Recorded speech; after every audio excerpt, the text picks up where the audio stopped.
Right, now back to our top story, and the Prime Minister is bracing for a rebellion of more than 60 MPs as his Rwanda deportation bill is debated in the Commons today.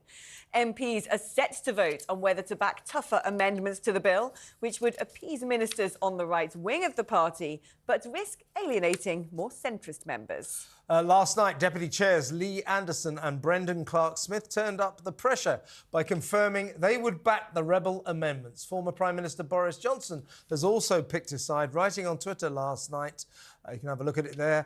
Governments around the world are now trying to imitate the UK Rwanda policy for tackling illegal people trafficking. This bill must be as legally robust as possible, and the right course is to adopt the amendments. Well, let's speak now to James Heale, political correspondent at The Spectator. I mean, yet again, Rishi Sunak finds himself embroiled in a faction fight between the left wing of his party and the right wing of the party. For once, the right wing of the party, the five families of the right-wing mafia and the Tories all seem to be getting along and agreeing. That's at least a start. But the problem here is essentially, if he does allow these amendments to be passed, and if the party does back them, it's more likely to get a mauling in the Lords and not actually get out the Commons at all. Yes, Alex, you completely summed it up accurately. And that's, of course, because, they're depending on the advice of people like Victoria Prentice, the Attorney General, someone perhaps unfairly seen as being on the left of the party. And she's been pretty consistent in that this needs to be able to survive the test of the Lords, first of all, and then the courts. And so there's a real balancing act going on, both in the parliamentary sense and in the legal sense too, as they try to balance off different arguments, weigh out different factions, and get this bill through. As things stand currently on Tuesday afternoon, I suspect the amendment won't pass and that the bill will survive.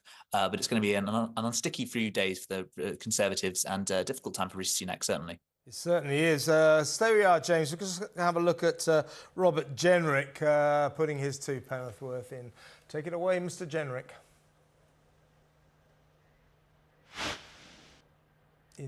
And this is a point that I have made time and again.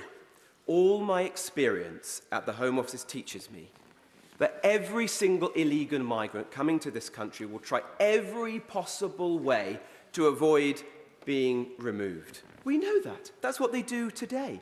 It's human nature that people would do this. You have to legislate for human nature, not against it. Well, that's the former immigration minister there, Alex and James, making his point clear. The point is, though, the right-wing factions have come together a bit today to mount a kind of cohesive attack on Rishi's bill. But by and large, what will emerge from today's debate in particular is a party that is so far from unified, you can hardly believe it. This is a disparate mess of a party now, isn't it? Absolutely it is. And you can see that in what Isaac Levido, who's going to be running the Tories campaign, said last night at the 1922. The atmosphere outside that meeting of Tory MPs was funereal. A lot of them seem to have given up hope. And his message was basically, you have to stop fighting each other and start fighting the opposition. Well, we've seen a whole day of briefings, and the Tories are once again playing their favourite parlour game of blue on blue. Yeah, I mean, the day the Tories stop fighting each other will be the day that pigs can fly. But let's go into a bit more detail about what these tougher amendments would be. My understanding is one would essentially legally block individual migrants making independent claims against any ruling of their deportation, and also disapplying elements of the Human Rights Act, while at the same time enshrining within the bill the ability for ministers to overrule the ECHR. Does that pretty much sum it up? Yeah, there's sort of a whole series of amendments really clustered in four areas: notwithstanding clause, which would be overriding legislation, excluding the Human Rights Act, rejecting individual claims, and preventing the so-called pyjama injunctions. And this is all really to do with two main issues, one of which is domestic UK law, and the other is the international law set down by Strasbourg and the ECHR. And Robert Jenrick, you just had a bit there, talking in the Commons, making a pretty good speech, explaining why, for instance, you can't allow one individual claim, because once you do one individual claim, which is overruled, then his fear is that all the other lawyers are going to pile in and it's going to become precedent and everyone's going to do the same thing and the whole scheme ravels and falls apart. And of course, you've got to balance that with also the government's insistence on remaining part of the ECHR, There were some suggestions, perhaps at the end of last year, that the government could campaign on pulling out the ECHR. That doesn't seem likely. And so how do you balance those two things up? And that's what they're really struggling to do right now. Well, Jenrick and the gang want to leave the European Convention on Human Rights because, in the end, it was the European Court of Human Rights that prevented us taking the last plane off that Rwanda flight. What was it now, 2-3 years ago? Wasn't it just one of the judges sitting in a bar got no, a phone call one day and said, yeah, don't let it take off? I mean, really, is that how taxi rank judge? Run? They call him taxi rank judge. He was literally phoned in a restaurant and he said, no, that plane can't take off.